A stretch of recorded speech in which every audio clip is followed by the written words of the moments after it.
আসসালামু আলাইকুম, bike knowledge ভিডিওতে স্বাগতম। আশা করি ভালো আছেন। তো দেখতে পাচ্ছেন এটা পালসার M160 এর মাল ফাংশনটা ঝুলে আছে। ঝুলে থাকার কারণটা হচ্ছে কি, এই বাইকের ইসিউ নষ্ট হয়ে গেছে। তো আসলে আমরা এই বাইকের এখন ইসিউটা পরিবর্তন করবো। আমার হাতে যে পাঁচটা দেখতেছেন এটা হচ্ছে ইসিউ, এটা বাজাজ জিনোন পার্টস। আর ইসিউ কিন্তু আপনাকে অবশ্যই জিনোন পার্টস হিসেবে ব্যবহার করতে হবে। আর অবশ্যই একজন দক্ষ টেকনিশিয়ান বা ইঞ্জিনিয়ারের মাধ্যমে এই ইসিউ পরিবর্তন করবেন, যেহেতু এটা একটা সফটওয়্যারের মাধ্যমে আমরা পরিবর্তন করব, যেহেতু এটা একটা বাজাজ এফআই এবিএস বাইক। তো এই দেখতে পাচ্ছেন যে ডিএনএস টুলসটা আমরা অলরেডি বাইকের মধ্যে লাগাই ফেলছি এবং এই ইসিউটা আমরা এখানে ইনস্টল করব। এই যেটা হলো ডিএনএস টুলস, এই টুলসের মাধ্যমে আমরা ইসিউটা আপডেট করব এবং ইসিউটা চেঞ্জ করব। তো আমরা এই যে ইসিউটা খুলে নিচ্ছি এবং নতুন যে ইসিউটা আছে এটা এখন এর মধ্যে লাগাই নিব। অবশ্যই আপনাকে দক্ষ ইঞ্জিনিয়ারের মাধ্যমে কিন্তু এই কাজটা করতে হবে, যে কেউ এই কাজটা সহজে করতে পারবে না। এবং আশেপাশে যে আপনার ভালো সার্ভিস সেন্টার আছে, অবশ্যই এটা সার্ভিস সেন্টারে সাধারণত হয়ে থাকে, অন্য কোথাও আমার মনে হয় জানার মতো কেউ করে না। তো অবশ্যই যে সার্ভিস সেন্টার আছে ওখানে দক্ষ টেকনিশিয়ান বা ইঞ্জিনিয়ারের মাধ্যমে কাজ করবেন। তো আমরা এই অ্যাপসের মাধ্যমে এখন ভিতরে প্রবেশ করবো পাসওয়ার্ড এবং ফোন নাম্বারের মাধ্যমে। তো তারপর আমরা কী করবো, ডাটা কেবলের মধ্যে ভিতরে প্রবেশ করব এবং এটা কন্টিনিউ করব। কন্টিনিউ করার পর ইসিউর যে চেসিস নাম্বারটা আছে, এই চেসিস নাম্বারটা এখানে আপনাকে ব্যবহার করতে হবে। তো স্ক্যানার চলে এসছে, নোটিফিকেশন আসছে, নোটিফিকেশনটা অ্যালাউ করার পর দেখেন স্ক্যানার হিসাবে ক্যামেরা অন হয়ে গেছে। তো এখানে আমাদেরকে এখানে স্ক্যান করতে হবে, যেহেতু আমাদের এখানে সম্ভবত ময়লা আছে বা আপনার ইঞ্জিন চেসিস নাম্বারটা ভালোভাবে ক্লিয়ার দেখা যাচ্ছে না, যার কারণে স্ক্যান হচ্ছে না। তো সেক্ষেত্রে আমাদেরকে এখানে আপনাকে হাতের মধ্যে লিখে মানে আপনার ম্যানুয়ালি আমাদের টাইপ করতে হবে। তো টাইপ করে তারপর আমরা এই রিড দ্য বিনে আপনার প্রবেশ করব। তো এখানে আমাদের বাইকের যে ইঞ্জিন চেসিস নাম্বারটা আছে এই নাম্বারটা এখন আমরা এখানে টাইপ করতেছি। আসলে ইসিউ নষ্ট হওয়ার কয়েকটা কারণ আছে, সেই কারণগুলোর মধ্যে সবচেয়ে বড় কারণ হচ্ছে অতিরিক্ত হিট, মানে ওভার হিট হলে কিন্তু আপনার ইসিউটা নষ্ট হয়ে যায়, ইসিউর উপর একটা চাপ পড়ে, যার কারণে কিন্তু ইসিউ নষ্ট হয়। এবং বৈদ্যুতিক সমস্যা, বাইকের যে ইলেকট্রনিক সিস্টেম আছে, যদি কোনো কাজের ত্রুটি থাকে সেক্ষেত্রে কিন্তু ইসিউকে এটা প্রভাবিত করে এবং ভোল্টেজ ফ্যাকশনাল বা শর্ট সার্কিটের কারণে কিন্তু এটা নষ্ট হতে পারে। তো আমাদের ম্যানুয়ালিভাবে চেসিস নাম্বারটাই আমরা তুলে নিছি। এখন আমরা এটা কন্টিনিউ করব, এটা কপি করতেছি।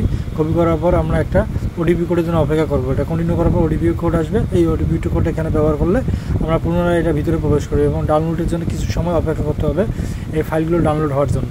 এটা কিন্তু আস্তে আস্তে ইসিউটা আপনার বাইকের মধ্যে ইনস্টল হচ্ছে, তো দেখতেই পাচ্ছেন। আর একটা ব্যাপার হচ্ছে ত্রুটিপূর্ণ রক্ষণাবেক্ষণ। আপনি যদি নিয়মিত সার্ভিস না করেন, বাইকের ভুল যন্ত্রাংশ ব্যবহার করেন, তাহলে কিন্তু ইসিউর ক্ষতি হতে পারে। তো আমরা ভিতরে প্রবেশ করছি, এখন এখানে আপডেট বিনের মধ্যে প্রবেশ করতে হবে। করার পর কী করতে হবে, আপনাকে এইখানে চেসিস নাম্বারটা দিতে হবে। তো ইন্টার নিউ বিন নাম্বার এবং কনফার্ম বিন নাম্বার একই হতে হবে। তো আমরা এটা করলাম, করার পর আমরা কী করবো, এটা ইএমএসের মধ্যে ঢুকছি আর কি। এখানে আপনার কন্টিনিউ করবো, মানে আপডেট দিব। এটা অবশ্যই একই নাম্বার হইতে হবে। তো আমরা নাম্বারটা চেক করতেছি একটু সময় নিয়ে। তো এই যে আমরা এখন কী করবো, আপডেট করার পর আবার এটা কন্টিনিউ করলে কিন্তু আমাদের কাজ শুরু হয়ে যাবে। তো এই দেখেন সাকসেসফুলি এটা হয়ে গেল। তো এখন আবার আপডেট দিচ্ছি। তো এটা সাকসেসফুলি হওয়ার পরে দেখেন এই পাসওয়ার্ডটা আমরা সেভ করবো না, এখন আপডেট বিনে ঢুকবো, আবার ফ্ল্যাশে ঢুকবো আমরা। এখন ফ্ল্যাশে ঢুকে আপনার এই যে ইএমএসে এটা কি করব, আপনার হচ্ছে ফ্ল্যাশ দিব। তো ফ্ল্যাশ দিলে আমরা এটা একটু সময় নেবে, এটাকে এখানেও কিন্তু একটু সময় নেবে। তো এই যে নাম্বারটা দেখতে পেলেন এখানে একটু সময় নেবে। তো আমরা এটা কন্টিনিউ করার জন্য এখানে অবশ্যই একটু ওয়েট করতে হবে। তো এটা অনেক সময় 2-3 মিনিটও সময় নেয়, অনেক সময় আবার 1 মিনিটও সময় নেয়। তো এটা কন্টিনিউ হোক। সে এখন যে বিষয়টা বলতেছি যে ইসিউ নষ্ট হওয়ার কারণ, তো ইঞ্জিনের সমস্যা। আবার ইঞ্জিনে যদি কোনো সময় ত্রুটি থাকে, যেমন ফুয়েল ইঞ্জেকশন, ফুয়েলের যে ইঞ্জেক্টর বা স্পার্ক প্লাগের সমস্যা থাকলে কিন্তু ইসিউ সঠিকভাবে কাজ করে না। এই কারণে কিন্তু অনেক সময় ইসিউ নষ্ট হয়। আবার ট্যাঙ্কিতে আপনার ফুয়েল কিন্তু আছে, ফুয়েল সেন্সর, এটা অনেক সময় কি ময়লা জমে, এটা সেক্ষেত্রে এরকম হয়। তাই আমাদের এটা একটা কিন্তু সাকসেসফুল হয়ে গেছে। এখন আমরা ইএমএস থেকে এলসিডিতে এটাও আপডেট দেবো। এইভাবে আমরা বরাবর সবগুলোই আপডেট দিব। আপডেট দেওয়া হয়ে গেলে কিন্তু আমাদের ইসিউটা পুরোপুরিভাবে ইনস্টল নিয়ে নেবে এবং সম্পূর্ণ হয়ে যাবে। আর এইসব আপনার ইসিউ ভালো রাখার জন্য কিছু করণীয় আছে, যেগুলো আপনাকে অবশ্যই মনে রাখতে হবে।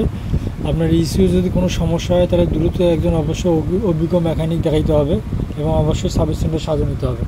এই দেখেন আমাদের এলসিডিটা কি, এটাও একটা সাকসেসফুল হয়ে গেলো। দেখেন এটা সাকসেসফুল হয়ে গেলো। তো আমাদের এটা ইনস্টল হয়ে গেছে। তো আমাদের মোটামুটি এখন কাজ শেষের দিক। আমরা এটা কী করবো এখন, এটা ডিসকানেক্ট করে আবার পুনরায় ভিতরে একবার প্রবেশ করে দেখবো যে আসলে সব কিছু ঠিক আছে কিনা। তো আবার ডাটা কেবলের মধ্যে ভিতরে প্রবেশ করতেছি। প্রবেশ করার পর নিউ সেকশন বা না, যেহেতু এটা আপনার ওই 6 নম্বর আছে, তো ওই সেকশনে ঢোকার পর এখানে দেখলাম যে এটা সব কিছু ঠিক আছে। তো আমাদের কাজ মোটামুটি শেষ। তো এখন আমরা কি করব, আমরা এখন লগ আউট করে আমরা বাইকটা মোটামুটি চেক করব। আর যেটা করণীয় হচ্ছে, ইঞ্জিন আপনাকে চেক করতে হবে সার্ভিস সেন্টারে বা আপনার আশেপাশে যেখানে দক্ষ টেকনিশিয়ান আছে এর মাধ্যমে চেক করতে হবে, বৈদ্যুতিক সিস্টেমগুলো পরীক্ষা করতে হবে এবং ইসিউ আপডেট দিতে হবে। সম্ভব হলে আপনার ইসিউ আপডেট দিতে হবে। ইসিউ আপডেট দিলে অনেক সময় কী হয়, ইসিউটা ঠিক হয়ে যায়। আপনার ফুয়েলের কোনো সমস্যা থাকলে এটাও ঠিক হয়ে যায়। ফুয়েল অনেক সময় দেখা যাচ্ছে যে বেশি খাচ্ছে, সেক্ষেত্রে কিন্তু আপনাকে ইসিউ আপডেট দিতে হবে। তো মোটামুটি আমি আপনাদেরকে একটা ইসিউ চেঞ্জ বা পরিবর্তন সম্পর্কে একটা ধারণা দিলাম। তো যদি ভিডিওটা ভালো লাগে অবশ্যই শেয়ার করবেন বা লাইক করবেন। আর যদি নতুন ভিডিও পেতে চান অবশ্যই কমেন্ট করবেন। তো আমরা আসলে বাইকটা এখন টেস্টিং করব।